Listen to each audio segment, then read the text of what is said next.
boşuna eziyet çekmiştir. Boşuna masraf etmiştir. Boşuna yorulmuştur.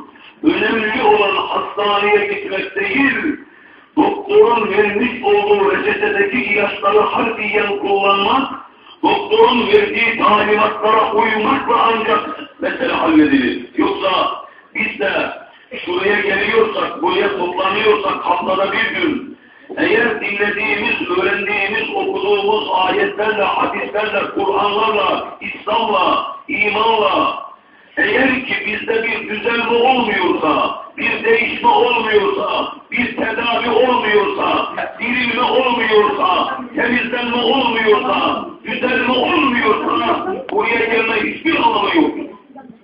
Hiçbir anlamı yok.